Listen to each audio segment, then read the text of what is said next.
welcome back to another episode of the Pilgrim's Journey. We're continuing on following, almost chasing, Christian as John Bunyan tells the story of Christians on his Pilgrim's Journey. Our current chapter, I'm going to divide it in two parts. It's the conversation with the interpreter, or Christian is instructed at the house of the interpreter. What I'm going to do is a little bit different because, as you will see, I'm going to give it away a little bit of where we're going. But the interpreter is going to show different pictures and explain it. And what I'll do after every picture, I'll talk about it a little bit and then we'll move on. Okay, you ready? Then he went on till he came to the house of the interpreter, where he knocked at the entrance over and over again. Right, it's this picture of perseverance. At last, someone came to the door and asked, "Who is there?" Christian said, "Sir, I am a traveler who has been advised by an acquaintance of the good man of this house to call here for my benefit. Therefore, I would like to speak with the master of this house." So the man at the door called for the master of the house, who soon came to Christian and asked him what was the reason for his visit. "Sir, I am a man who has come from the city of destruction, and am on my way to Mount Zion. I was told by one Goodwill at the wicket gate, being the commencement of this narrow way, that if I called here, you would show me excellent things that would be a help to me in my journey. By all means, come in, and I will certainly show you the things that you will find beneficial." So he commanded his helper to light the candle and then invited Christian to follow him.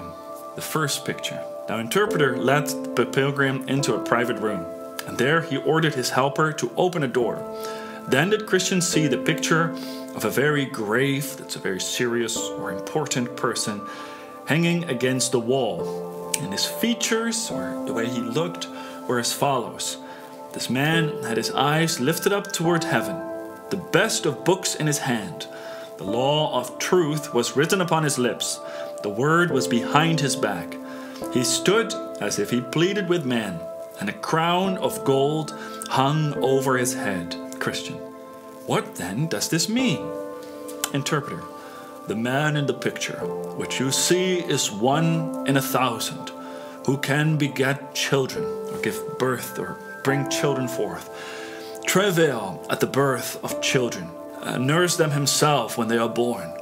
And just as you see him with his eyes looking upward to heaven, the best of book in his hands, and the law of truth written on his lips, this is to show you that his work is to know and unfold dark things to sinners.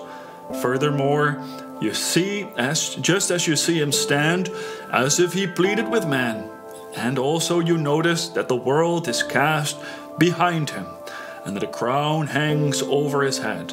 This is to show you that in slighting and despising the things of the present, on account of his love and devotion to this master's service, he is sure to have glory for his reward in the world to come.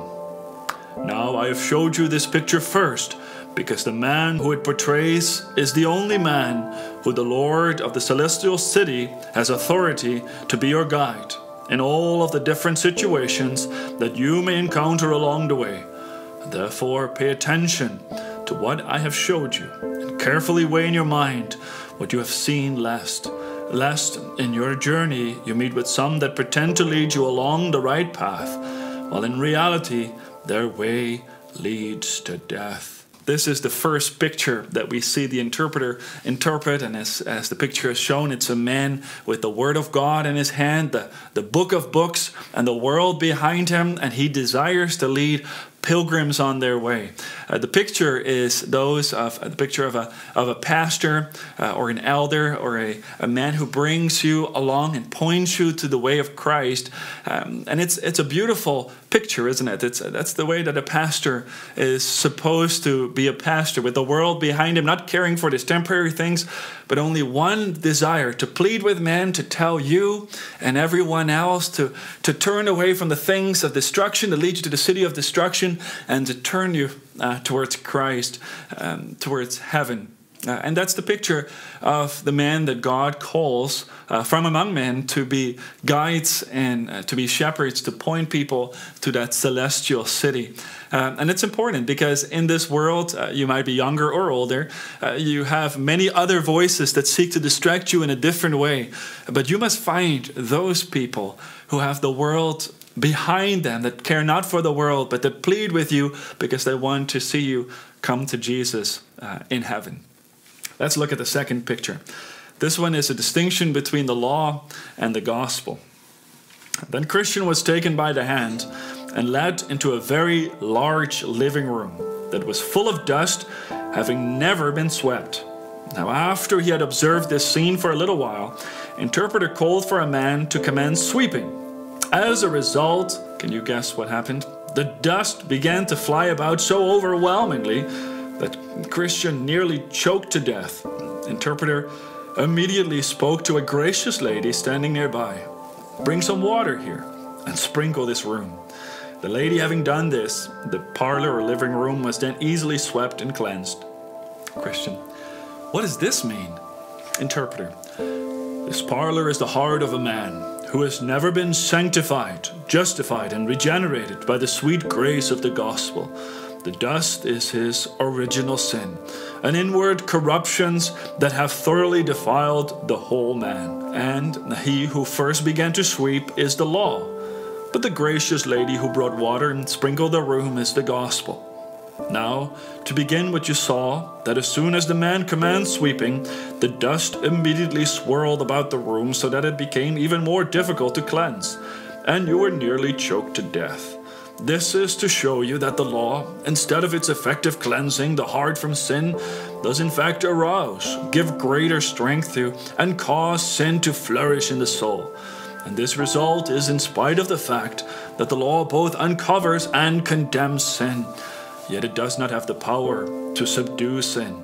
Furthermore, as you saw the gracious lady sprinkle the room with water, at which it was very easily cleansed, this is to show you that the gospel comes with its sweet and precious influences, so as to indwell and purify the heart. Then just as you saw the lady settle the dust by sprinkling the floor with water, so is sin vanquished and subdued, and the heart made clean through the faith of that soul. As a consequence, the same soul is then made a suitable place for the King of Glory to inhabit. Wow, there we have the second picture. It's a beautiful picture, isn't it? We can all imagine it. It's a room, a living room full of dust, right? It's that thick layer of 3 inches of dust. It hasn't been cleansed for a long time. That's the picture of the heart. Before we come to Christ, we have a lot of sin. We have an unclean heart that desires unclean things. And then first the law gets its way and it begins to sweep, right? When you read the law, it says, do not murder, do not steal, do not lie, do not commit adultery, do not covet, worship the Lord your God with all your heart, right? So you have all these commands that begin to sweep your heart. Does it get any better? When you try to cleanse your own heart by reading the law, all that happens is it becomes overwhelming, right? It chokes you. You don't have the ability to do and walk in the ways of God. And so the law shows you how bad a sinner you really are. What we need is that lady to come, that gracious lady, right? That's a play on words, of course, by John Bunyan. That's a picture of grace. When the grace of the gospel waters the dust, then you can sweep it away and it can be cleansed.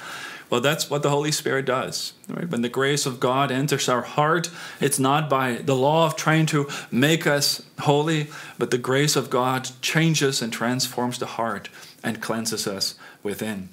I'm going to give you one more picture, and then the next the other pictures we will keep for the next video. This one is the virtue of patience contrasted with passion. Moreover, I, Bunyan the narrator, saw in my dream that interpreted again took Christian by the hand and led him into a very small room in which there sat 2 little children, each one on his chair. The name of the elder, or older one, was Passion, and the other Patience. Passion seemed to be very discontented, while Patient remained calm and quiet. Then Christian asked, "What is the reason for Passion's unrest?" Interpreter replied, the governor of these children, would have him wait for the best things that are to be bestowed at the beginning of the next year. But he wants to have his inheritance now, while patience is quite willing to wait. Then I saw a person come to Passion and bring him a bag of treasure that was immediately poured at his feet. At this the elder child rejoiced, and at the same time scornfully laughed at Patience. However, I noticed that very soon Passion's wealth was wasted away through indulgence, with the result that he found himself left with nothing but rags. Indulgence means that you try to get everything to yourself as much and quickly as you can. Christian said, "Explain this matter to me more fully." Interpreter: "These two lads are figures or portrayals. Passion represents the man of this world, while patience stands for those men who are prepared to wait for that which is to come. So Passion must have all of his inheritance right now, this very year, which is this present world. So are the men of this world. They insist on having all their good things now and cannot possibly wait till next year, which is the world to come, for lasting treasure.